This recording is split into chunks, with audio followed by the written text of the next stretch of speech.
Hey everyone, and welcome back. Thank you for being here. So in today's news update, we are going to be covering a few different stories. So residents in East Palestine, Ohio are demanding answers. They're wanting to know whether the air is safe to breathe, whether the water is safe to drink. And then of course we have Transportation Secretary Pete Buttigieg just completely downplaying the situation. Also, Senator John Fetterman is once again in the hospital, this time for depression. And finally, we're going to be previewing the 2024 cost of living adjustment for Social Security recipients, how much it could be, and if it could possibly be at 0%. Now, before I get into the first news story for today, if you would like to receive up to 12 free stocks from Webull, I will go ahead and leave a link in the pinned comment below where you can receive just that. Just for signing up, you'll get 2 free stocks. And then if you make a deposit as little as 1 penny, you can receive up to an additional 10 free stocks. So jumping into the first story for today's video, once again, we have Senator John Fetterman checking himself back into the hospital for clinical depression. Now, he had a stroke whenever he was running for Senate in Pennsylvania. And of course, that really impacted his health in a big way. He was unable to hear as usual. He was unable to speak in complete sentences. It was just very hard for him to live his day-to-day life. And it said that Fetterman had been hospitalized last week after feeling lightheaded, and his doctors determined that time it was not related to the stroke. But you have to wonder if this guy is going to make it 6 years in Washington or not. If I was him, or if he was my brother or friend or whoever, I would highly recommend that he just step down, go home, try to get better. This is someone that probably should not be in Washington making big decisions. It's very hard for him to be competent, as you can see in this video right now. And we should all support replacing the lead pipes and ensuring that everyone has clean, safe, clean drinking water. And again, this is not to make fun of the guy. He's going through a lot right now, but he should definitely not be in Washington. He needs to be home resting and getting better. Now, of course, we have a lot of other people saying that Joe Biden probably should not be in Washington either, or at least he should not be running again. Joe Biden is saying that he wants to run again. And of course, as CNN points out, that he looks to extend his time in the Oval Office until he is 86. So if he's 86 at the end of his next presidency in 2028, if he does win again in 2024, that's going to be pretty old. So, you have to wonder whether or not he's going to run again. If he wins, how is that going to shape out? And then, of course, we have his press secretary in Karine Jean-Pierre saying, like, why are we having all these questions about his age? Because in fact, he's actually having one of the most historical presidencies in his first 2 years, more so than any other president. Can you speak to how confident he is that he's going to feel up to it? He's going to feel good getting up in the morning to do this job, very grueling job, not just today or even in 2 years to finish out this term, but in 6 years from today, when he would obviously be 86. Yes. Yeah. Yes. Well. Yes, you asked me if he's going to be up to it. No, yes. No. I asked, are you? Does he express how confident he is? I mean, look. We get this question a lot, as you all know. And here's what I have to say about it. The president always says this, which is watch him. And if you watch him, you'll see that he has a grueling schedule that he keeps up with, that sometimes some of us are not able to keep up with. He was State of the Union. I believe he spent 90 minutes speaking to congressional members in front of him, to the American people. After that, he spent an hour shaking hands and saying hello and greeting the congressional members and their guests. And this is a president that works day in and day out, in a grueling fashion, with a grueling schedule, and delivers. And let's not forget, it is interesting that we get this question about this president, who has had one of the most historical presidency in his first 2 years than any other president, almost any other president. So let me know what your thoughts are in the comment section below. Is he having one of the most historical presidencies, at least more than any other president? Now, moving into some other news, this is from the Motley Fool. It says this news could mean bigger Social Security payments in 2024. So they're saying don't expect another 8.7% benefit increase, but January's inflation numbers make it likely seniors will get a little something extra next year. So the size of the Social Security COLA in January 2023 was massive, adding 8.7% to the size of recipients' checks. Amid fears that falling inflation rates could leave seniors without any Social Security raise at all in 2024, the report that the Bureau of Labor Statistics just released on Tuesday pointed towards the likelihood of at least some increase in benefits come next year. And they're also saying why a no COLA is now unlikely, that we're still a long way off from when the Social Security Administration will determine the COLA for 2024. The numbers that go into the calculation are the CPIW readings for July, August, and September. That's the third quarter. And when you average those readings, you get a baseline for the year. Compare it to the average CPIW in those months from the previous year, and you get the percentage that will be the following year's COLA. So with January's 0.9% rise, the CPIW now stands at 293.565. That's already enough to generate a 0.6% COLA in 2024, even if there's no further inflation at all over the next 6 to 8 months. So if inflation from month to month is at 0%, we don't see any further inflation. Even if that happens to be the case, at the very least, you will be receiving a 0.6% cost of living adjustment for 2024. And of course, we probably are going to continue seeing more increases. Inflation is not going to slow down anytime soon. And as they point out here, that we could see a CPIW increase of 2024, realistically speaking, anywhere between 2 to 4%. I think it's going to be much closer to 4%. But let me know what your thoughts are down in the comment section below. Now, of course, with these cost of living adjustments, a lot of people on Social Security benefits are having a very difficult time getting by. They're, living paycheck to paycheck on these. And in general, a lot of Americans are living paycheck to paycheck. As this article by CNBC points out, share of Americans living paycheck to paycheck rises to 63%. So that's a lot of Americans living paycheck to paycheck there.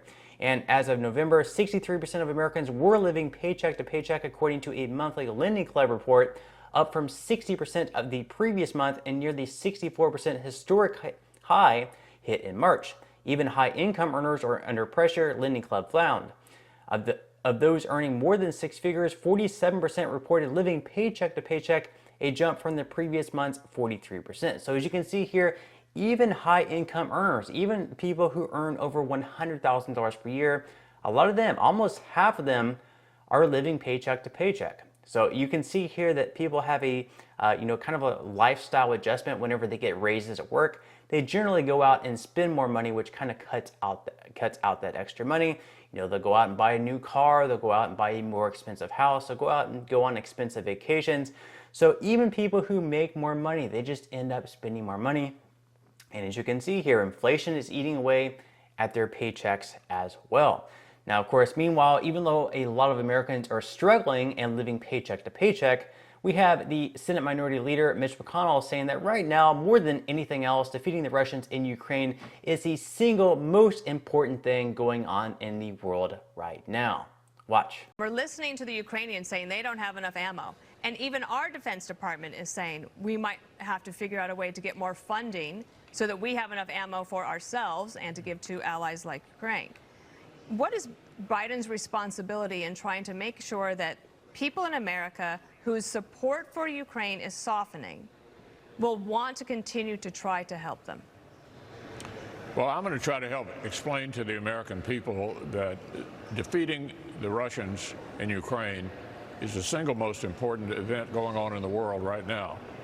It will save us an enormous amount of money down the road if the Ukrainians can succeed. They're not asking for any of our personnel. They're asking us for financial help.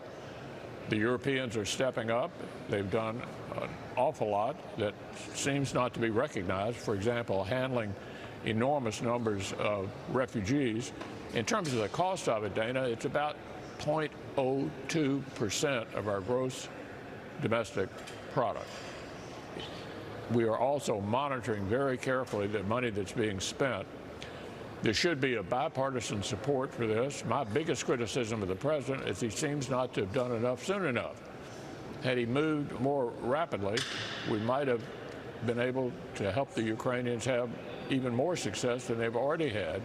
But it seems like these weapon systems tend to get there a little too late on every occasion. Exactly. I'm sorry public opinion is sliding, but I want to reassure the American people that this is enormously important.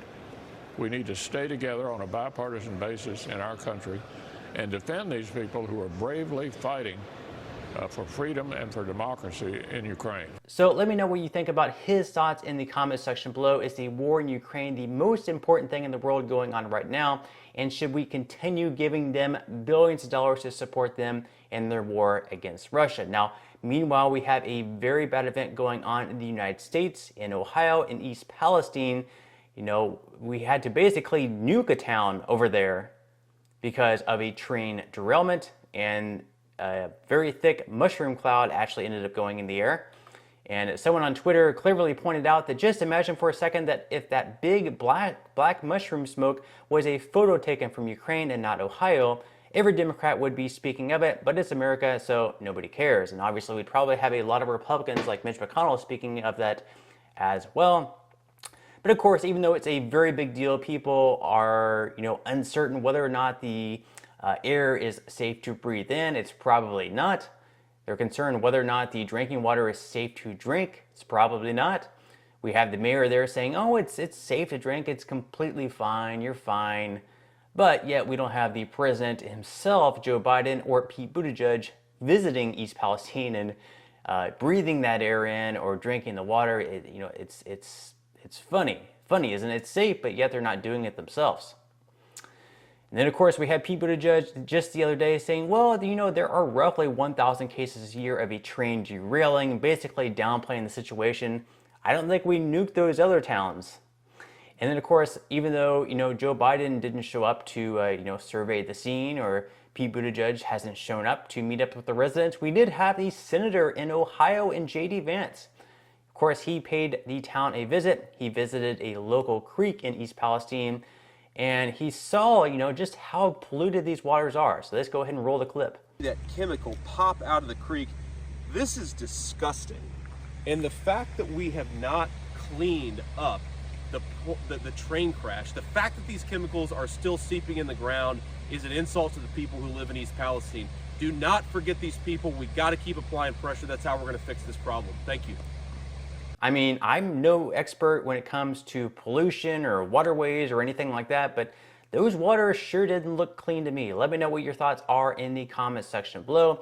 Now, Norfolk Southern is giving residents of East Palestine $1,000 checks to kind of, make up for the damage that was done, maybe kind of hush payments. But an attorney is actually warning people there of receiving these checks that they could be, upfront payments and, maybe bargaining chips for not receiving extra compensation. $1,000 is nice, but yet they had to leave the town. They had to stay in a hotel, probably eat all their meals out. It was a huge inconvenience. And you could say, well, maybe these people should just move out to a different city where it's safer. Well, a lot of these people might be locked into a mortgage. How are they going to sell their house to someone else? Who's going to want to move into the town after what happened? So they're basically stuck there. They can't just abandon their mortgage and go out and rent another apartment outside. It's just not feasible. So they're kind of stuck there. They're stuck drinking the water, or they have to go out and get bottled water, which is extra money for them as well. They're stuck breathing the air.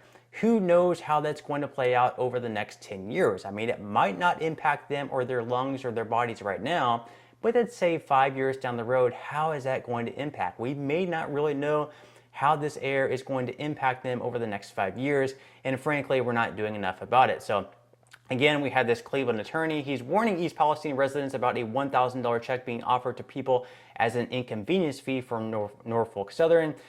And, of course, we had the train that got derailed, as they point out. And he's saying that we have some clients from East Palestine area affected by the train accident who are being approached by NS with a $1,000 check for an inconvenience fee. And we think that this is a sly way of getting these poor folks to waive any future claims against NS. So they think that Norfolk Southern might be giving them some sort of, form saying that, hey, in exchange for these $1,000 checks, you cannot sue us in the future. Obviously, this would be a very bad idea, because if it turns out that this is much worse than what we thought it is, which it most likely is, then you're probably going to receive a lot more than $1,000. $1,000 is very much on the low end. But that's all the news that we have for today's video. I hope you enjoyed. If you did, make sure to give this video a like. Subscribe to my channel if you have not already. And I hope you have a wonderful rest of your day.